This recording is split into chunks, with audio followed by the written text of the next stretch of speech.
Como les decía en la semana pasada, el pasaje que estuvimos estudiando es Lucas 7, del versículo 36 al 50. La semana pasada terminamos pues con el capítulo 7 de Lucas y es ese momento en que un fariseo llamado Simón, pues invitó a su casa al Señor Jesús, lo invitó a su mesa, y estando ahí pues llega una mujer pecadora y pues viene ella y pues unge sus pies con sus lágrimas y los pies de Jesucristo. Y está Simón ahí observando y viendo aquel acto. Y viene él y dice, bueno, ¿y quién si este realmente fuera un profeta, entendería y sabría quién está ahí acercándosele? Él estaba murmurando y con eso él muestra que realmente estaba con una mala actitud con relación al Señor Jesucristo. Él no estaba haciendo todo lo que estaba haciendo por amor al Señor, sino más que todo como curioseando o viendo a ver cómo podía agarrar a Jesús en algún error. Y así juntamente con él estaban sus amistades también murmurando acerca del Señor Jesucristo. Pero luego Lucas en su relato, en el capítulo 8, en los primeros 3 versículos, da la impresión de que Lucas aquí hace como una pausa, ¿verdad? Una pausa como para hablarnos un poco acerca del ejemplo que Jesús nos da de cómo Él comienza o cómo Él hace su ministerio. Él ya había ido ahí a este lugar donde Lucas lo narra ahorita. Anteriormente ya habían dado ahí, pero esta es la segunda ocasión que el Señor Jesús está yendo aquí en Galilea con su ministerio, y Lucas pues comienza a hablarnos acerca de cómo Jesús está expandiendo el mensaje de salvación a través del Evangelio del Reino. Y Lucas comienza diciéndonos lo siguiente. En el versículo 1 al 3, eso es el estudio que vamos a tener esta mañana. Aconteció después que Jesús iba por todas las ciudades y aldeas, predicando y anunciando el evangelio del reino de Dios, y los 12 con él. Y algunas mujeres que habían sido sanadas de espíritus malos y de enfermedades, María, que se llamaba Magdalena, de la que habían salido 7 demonios, Juana, mujer de Chuza, intendente de Herodes, y Susana, y otras muchas que le servían de sus bienes. El tema yo lo titulé Cumpliendo la misión como Jesús. Lucas nos narra aquí cómo Jesús expande el evangelio del reino en el versículo 1. En las primeras partes del versículo 1, Lucas nos narra cómo Jesús expande el evangelio del reino. ¿Cómo nos relata Lucas esa forma en que Jesús está expandiendo el evangelio del reino? Dice Lucas, aconteció después. esa palabra después es una palabra que da el sentido de que las cosas se están dando una tras otra, una por una, sucesivamente. De manera que podríamos traducir también esta palabra como poco después. Poco después de la escena en la que Jesús es recibido en casa de Simón, el fariseo, donde una mujer pecadora unge sus pies. Ahora Lucas viene y nos dice y nos muestra a Jesús en su ministerio ambulante, que va de un lugar a otro. Esto nos muestra un ministerio con un alto interés en las almas por parte del Señor Jesucristo. Aconteció después, dice Lucas, que Jesús iba.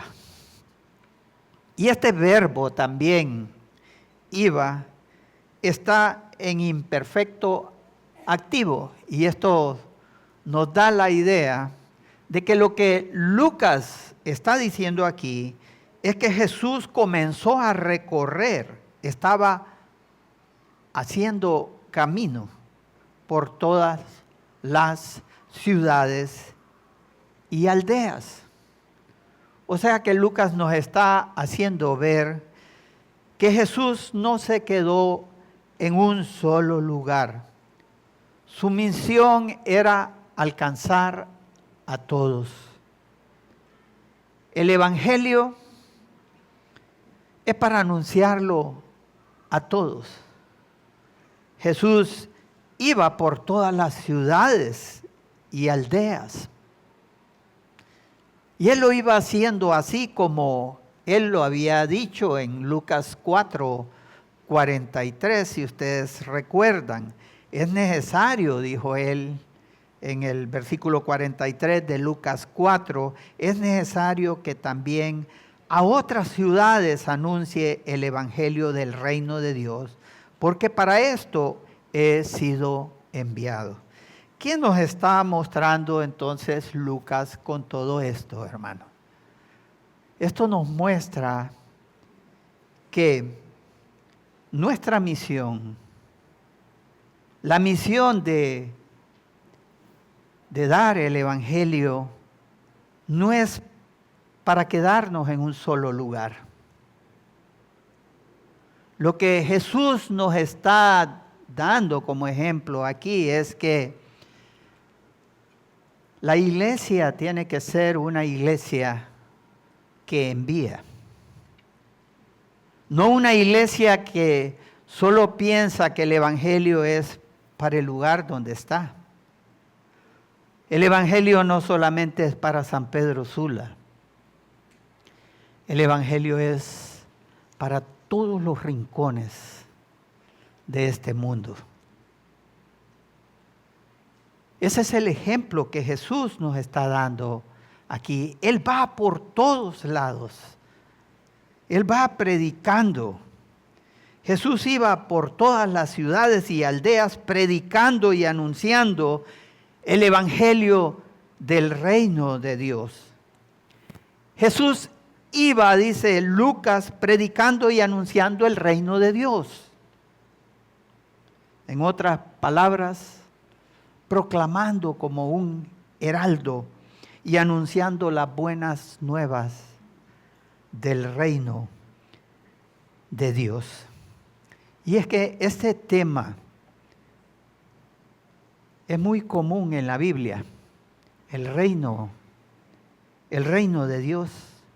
El reino de Dios se menciona aproximadamente 75 veces solo en el Nuevo Testamento. Y lo que Lucas nos está diciendo aquí es que Jesús no predicaba sobre sí mismo. Jesús predicaba sobre el reino de Dios, como nos dice también en Marcos 1:14. Marcos 1:14 dice, después que Juan fue encarcelado, Jesús vino a Galilea predicando el evangelio del reino de Dios, diciendo, el tiempo se ha cumplido y el reino de Dios se ha acercado. Arrepentíos y creed en el evangelio. Hermanos, nuestra misión es predicar sobre el reino de Dios.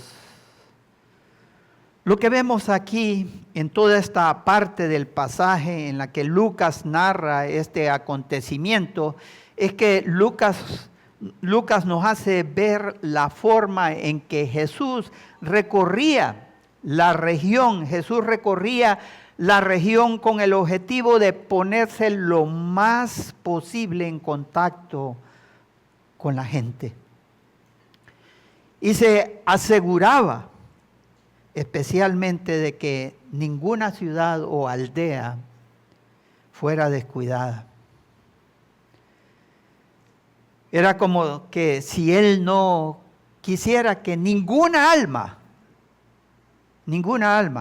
fuera visitada por la luz del evangelio del reino. También Lucas nos está mostrando aquí y nos hace ver que es Jesús el que iba predicando. Como verán más adelante, con Jesús iban otras personas. Pero si notan aquí, ¿quién va predicando? Jesús. Él es el que iba predicando, anunciando el evangelio. Pero junto a él iban otras personas.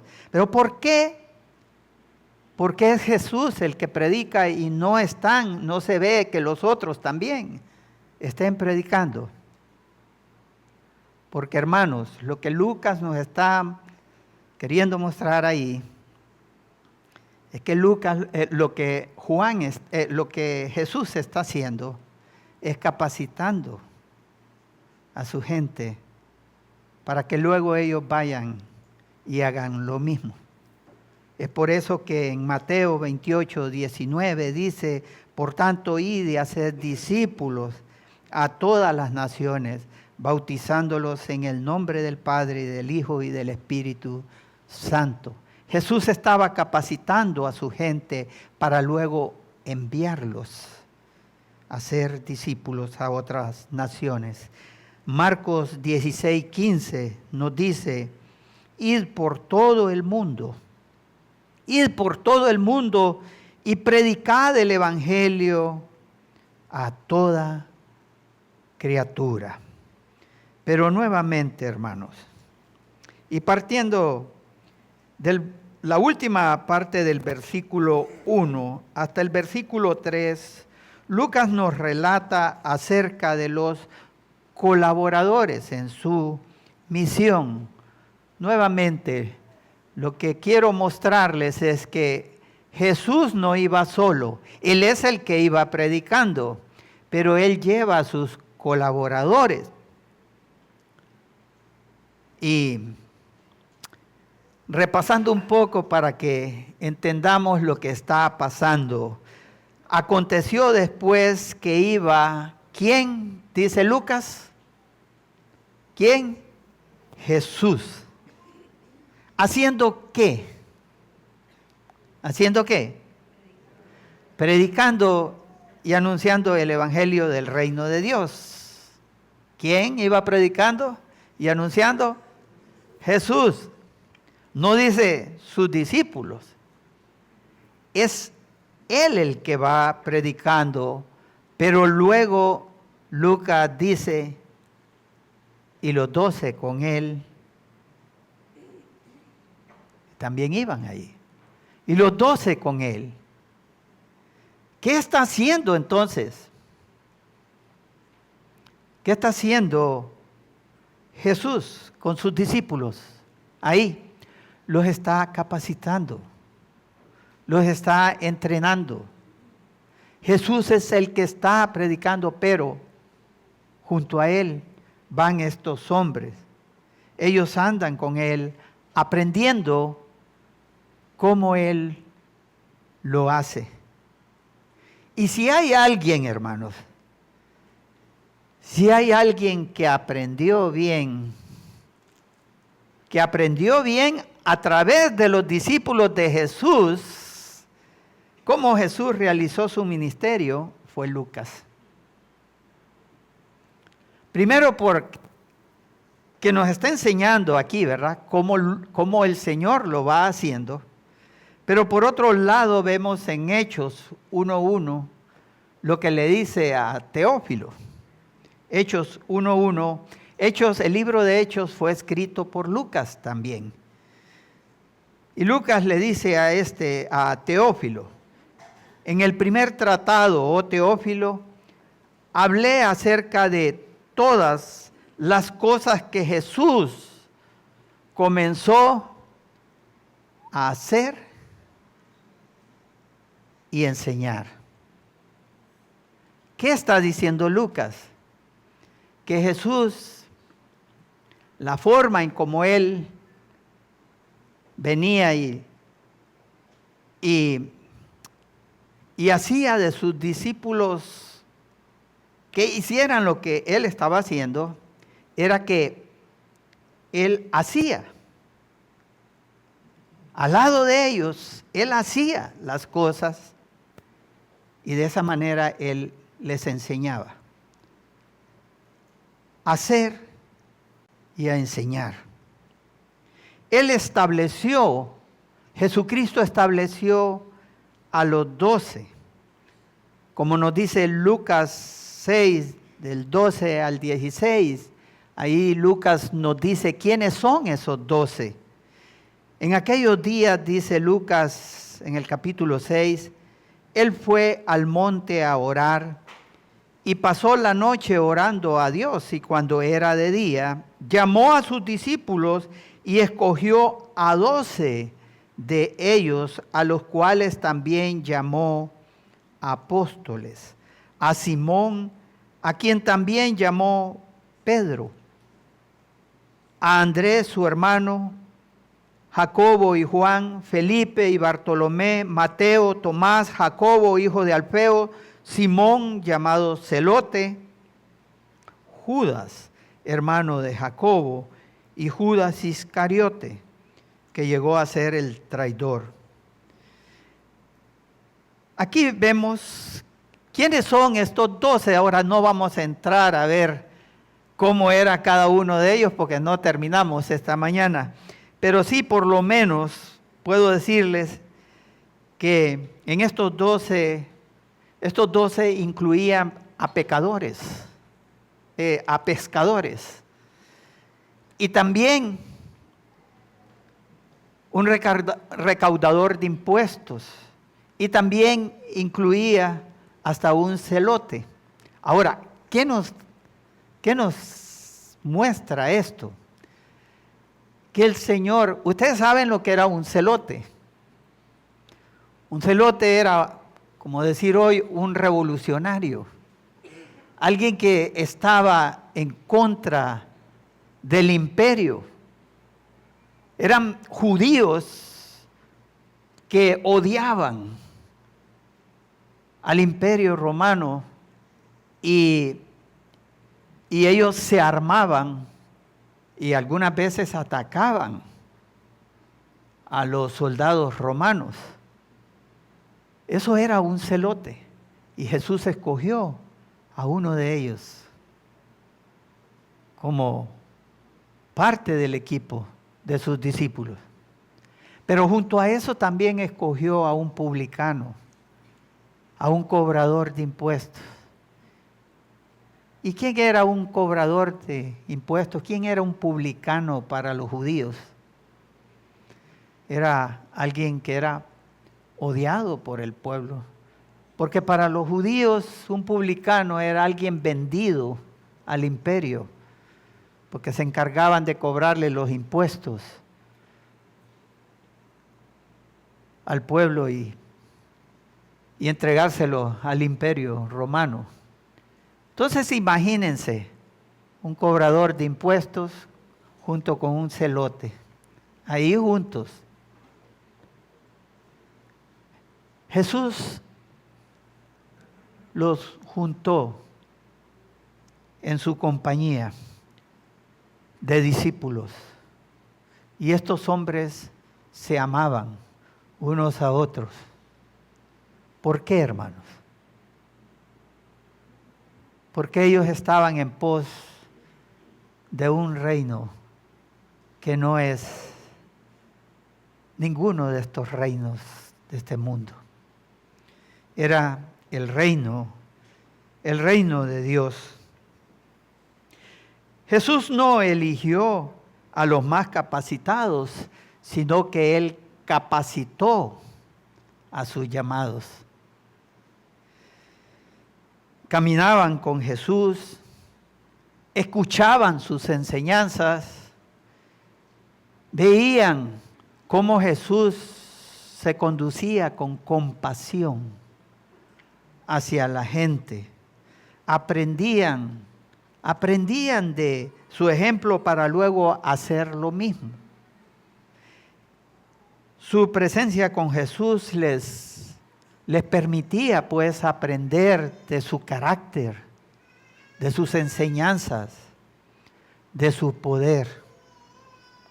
De manera que estos eran hombres que Jesús los había llamado para aprender junto a Él, para luego Él enviarlos a hacer lo mismo. Como dice Marcos 3:14, y estableció a 12 para que estuviesen con Él y para enviarlos a predicar. Esto también Pablo, el apóstol Pablo, vemos que lo aprendió también de Jesús, y por eso le dice a Timoteo en 2 de Timoteo 2:2, 2 de Timoteo 2:2 le dice a Timoteo: lo que has oído de mí ante muchos testigos. Lo que has oído de mí ante muchos testigos, Timoteo, esto encarga a hombres fieles que sean idóneos para enseñar también a otros. Hermanos, en todo esto, lo que nosotros aprendemos es que la iglesia es una iglesia donde se capacita a sus miembros. Capacitamos a nuestros miembros aquí, pero con un propósito, no solamente de que ese conocimiento les dé madurez espiritual, sino que también con el propósito de que puedan ir y hacer lo mismo con otros. Ese es el ejemplo que estamos viendo aquí del Señor Jesucristo, y esto es lo que nos está planteando Lucas aquí en este pasaje. Capacitamos, pero hermanos, ¿a cuántos estaba capacitando ahí el Señor Jesús? A 12. Solo 12 hombres que Jesús capacitó para que vinieran e hicieran lo mismo. Y hermanos, estos hombres alcanzaron al mundo en su generación. Impactaron al mundo.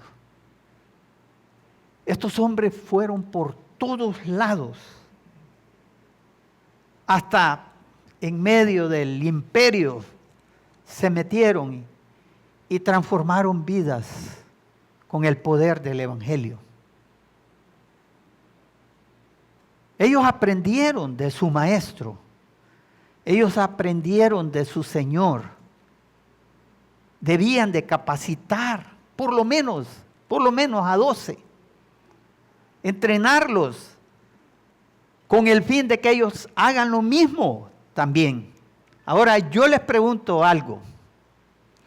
¿Qué pasaría si nuestra iglesia aprende esto. Si seguimos este ejemplo, cumpliendo la misión como Jesús lo hizo, ¿qué pasaría? Suponiendo que solo somos 100 de esta iglesia, que decimos, vamos a obedecer y vamos a hacer como Jesús lo hizo, por lo menos yo voy a capacitar a 12. Voy a compartirles el Evangelio. Voy a hacer que conozcan al Señor. Los voy a capacitar para que ellos también hagan lo mismo. 100 haciendo esto. ¿Qué pasaría? ¿Ven el poder? En cuestión de unos 3 meses, aproximadamente, tendríamos más de 1,200 personas, aparte de estos 100. Aquí, no estaríamos aquí ya, tendríamos que buscar otro lugar. ¿Y qué pasa si estos 1,200, ahora 1,300, hacen lo mismo? Hermanos, el Señor Jesucristo nos dio a nosotros la forma, pero bien clarito, de qué es lo que nosotros tenemos que hacer para alcanzar a este mundo con el Evangelio. Y bien fácil lo lograríamos si todos obedecemos. Pero ¿qué es lo que nos detiene? ¿Qué está deteniendo a nuestra iglesia? ¿Por qué tanto cuesta ver a una iglesia crecer? Porque no estamos haciendo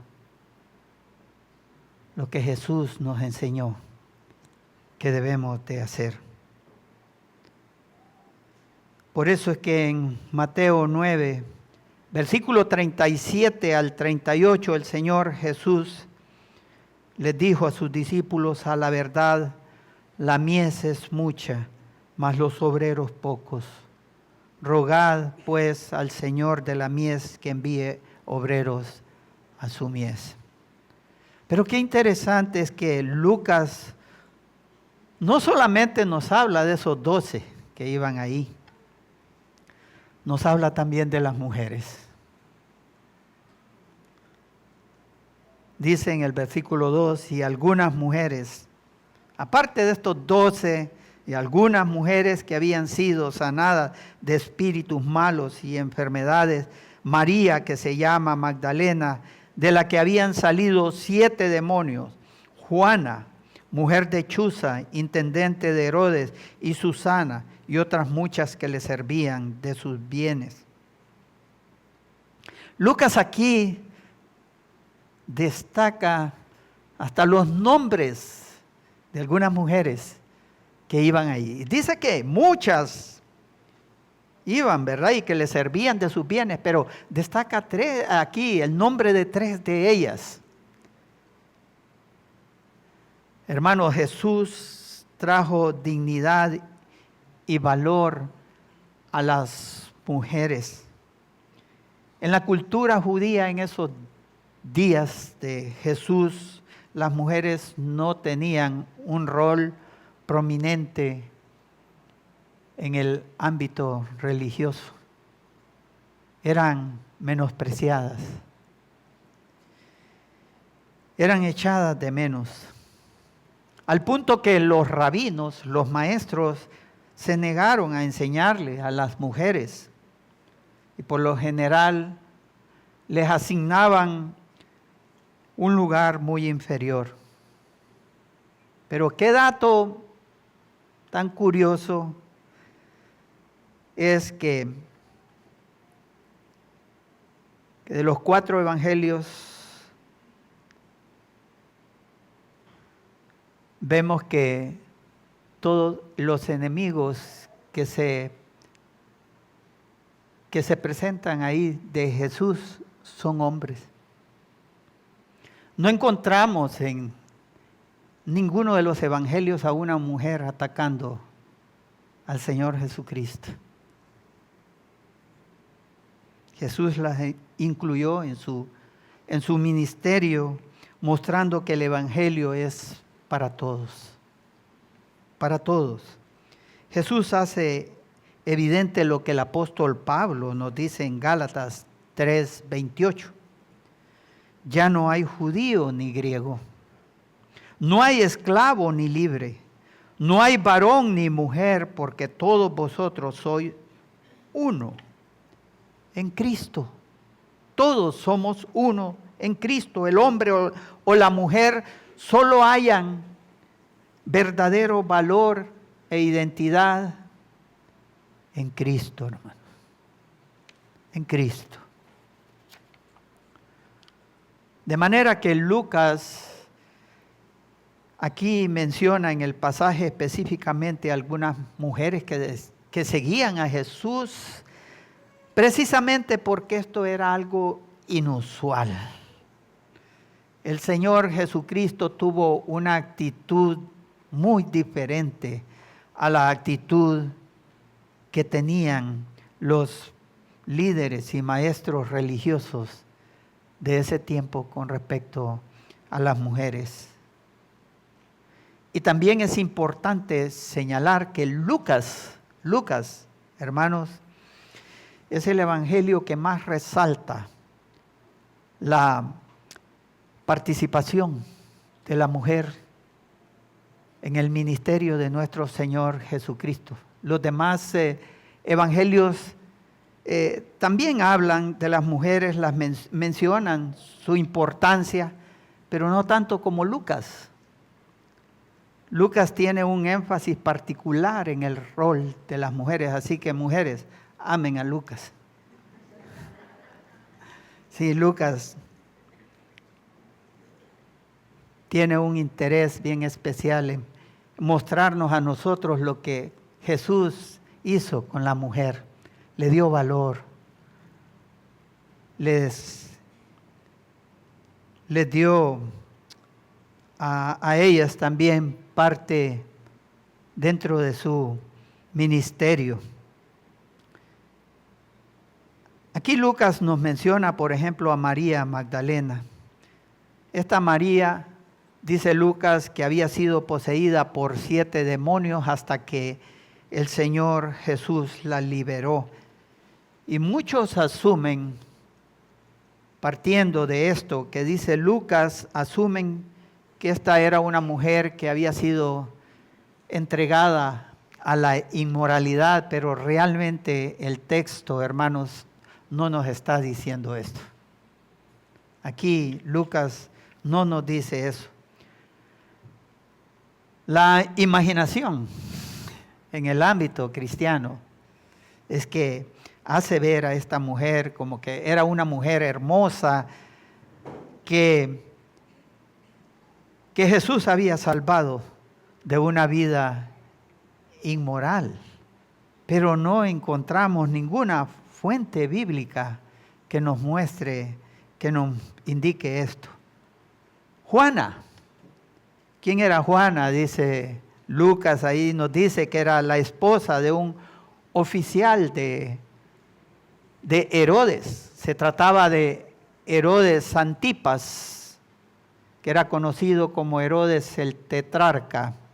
Este era un gobernador que gobernaba a las provincias de Perea y Galilea. Y lo que nos muestra con todo esto Lucas es que el evangelio alcanzaba todas las clases sociales. El evangelio estaba impactando hasta el imperio romano. Chuza, el esposo de Juana, dice Lucas que era un intendente, pero ¿qué era un intendente? Era conocido como un epítropo. Esta palabra deriva de la palabra episcopo, o sea que era un sobreveedor, supervisor o administrador económico de Herodes. De manera que un epítropo era el oficial que cuidaba de las finanzas del rey. No podía haber otra persona más confiable que una persona como esta. Le cuidaba el dinero, el billete a Herodes, al rey. Y algunos estudiosos de las Escrituras relacionan a Chuza como ese noble o ese oficial del rey que tenía un hijo al cual Jesucristo había sanado. Es el relato que Juan nos ofrece en el capítulo 4, versículos 46 al 54. Si ustedes recuerdan, ese oficial que se acercó a Jesús y le rogó porque sanara a su hijo. Y el Señor lo sanó. Lo sanó y él llegó y lo estaba esperando uno de sus siervos y le dice, tu hijo ha sido sanado. Y él le preguntó a qué horas había sido sanado y le dijo la hora, el siervo era la hora en que Jesús le había dicho, tu hijo vive. Y creyó él, dice, y toda su casa. Por eso es que algunos creen que este oficial es el mismo Chuza, del cual habla aquí Lucas ahora. Lo interesante de todo esto, hermanos, es que vemos el impacto del Evangelio, del reino de Dios, aún hasta en la corte del imperio. Esto es lo que nos está enseñando, es que ni siquiera las corrupciones de la corte de Herodes pudieron impedir que la influencia del mensaje de Cristo llegara y penetrara en los corazones de algunos de los que estaban ahí.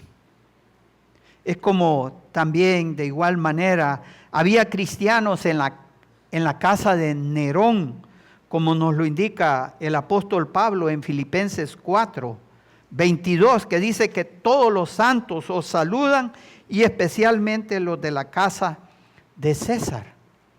César era el emperador romano y que en ese tiempo era Nerón. Hasta ahí penetró el poder del Evangelio de nuestro Señor Jesucristo. ¿Por qué se estaba dando todo eso?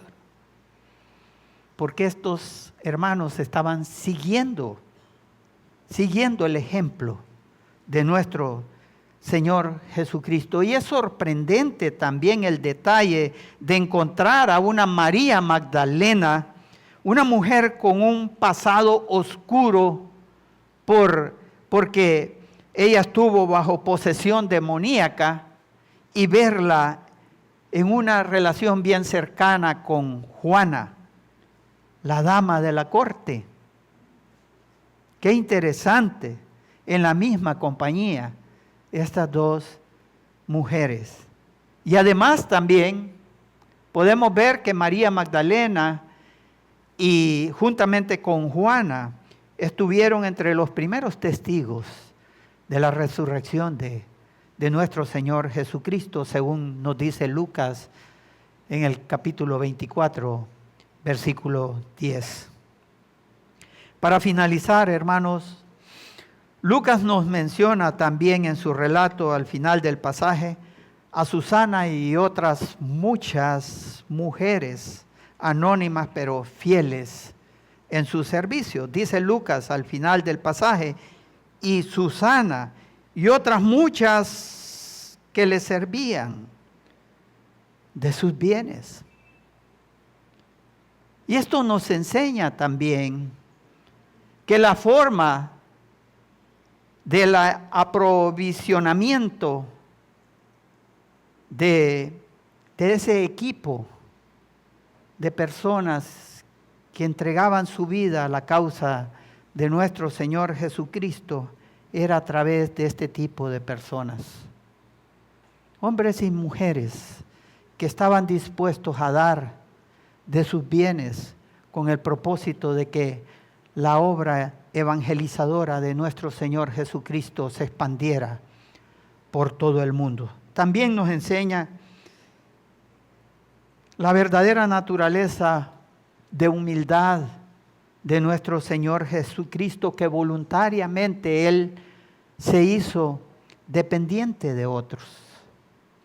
Esto no tuvo que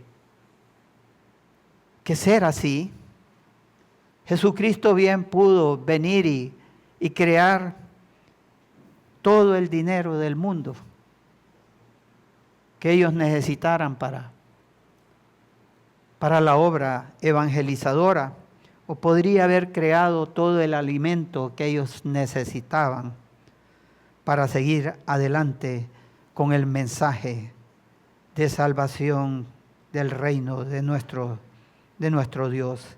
Jesús fue suficientemente humilde y piadoso entonces como para recibir de otros y vivir del amor de su pueblo. Y yo me pregunto, ¿quién podría inventar cosas como estas? ¿Por qué Jesús tuvo que hacer esto? Era necesario vivir de esta manera para que así quedara registrado como un ejemplo de cómo sus obreros de la misión del Evangelio al mundo pudieran pues vivir, ¿verdad? Aprovisionándose de lo que otros pudieran estar dando. La obra del Señor también se apoya con los recursos que nosotros podemos tener, hermano. Y esto es lo que el Señor nos está enseñando. Jesús cumplió así los preceptos y nos mostró el cumplimiento de las promesas que Él mismo dio a sus discípulos, como aquellas promesas en Mateo 6:33, que dice: buscad primeramente el reino de Dios y su justicia, y todas estas cosas. ¿Qué cosas? Comida, vestido, etcétera, o serán añadidas. O como lo que dijo en Mateo 19:29, y cualquiera que haya dejado casas, o hermanos, o padre, o madre, o mujer, o hijos, o tierras por mi nombre, recibirá 100 veces más y heredará la vida eterna. Hermanos, concluyendo, tenemos bien claro el ejemplo que Jesús nos dejó. ¿Qué es lo que nosotros tenemos que hacer? Obedecer y hacer lo mismo que Jesús hizo. Les decía a unos hermanos el viernes pasado en un grupo que tenemos, que habíamos aproximadamente unos 15, les decía: ustedes aquí están siendo capacitados porque esperamos de que ustedes también hagan esto, hagan lo mismo con otros. Hermanos, eso es lo que tenemos que hacer.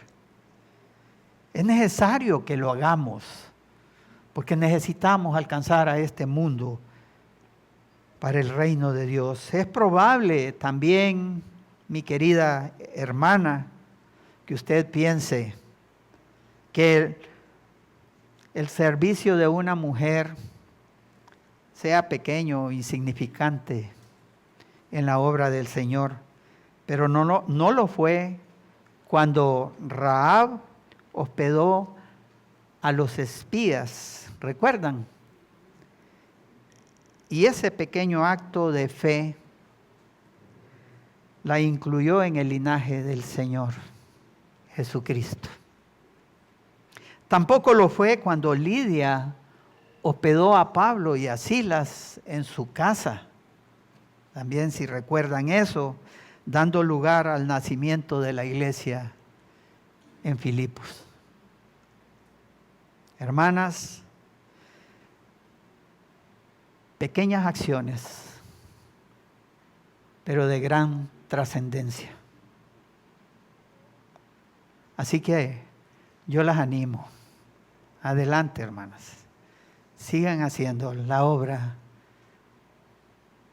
que el Señor se glorifica en las vidas de ustedes. Adelante con su labor para la obra del Señor. Vamos a orar. Señor, te damos las gracias por este tiempo. Gracias por tu palabra. Gracias porque tú nos muestras claramente, Señor, lo que tú quieres que nosotros hagamos. Si queremos alcanzar a este mundo con el Evangelio, debemos de pensar que la obra no es para quedarnos en un lugar. De aquí tienen que salir también misioneros para otras naciones. Gracias porque nos estás mostrando el ejemplo que tenemos que seguir. Y gracias, Dios, porque tú nos estás indicando que debemos de salir también a otras naciones. Y gracias, Señor, por esas mujeres tan maravillosas que tú utilizas también en la obra. Qué bonito es verlas a ellas apoyando y sirviendo a tu obra como lo hacen. Gracias te damos por todo esto, en el nombre de nuestro Señor Jesucristo. Amén.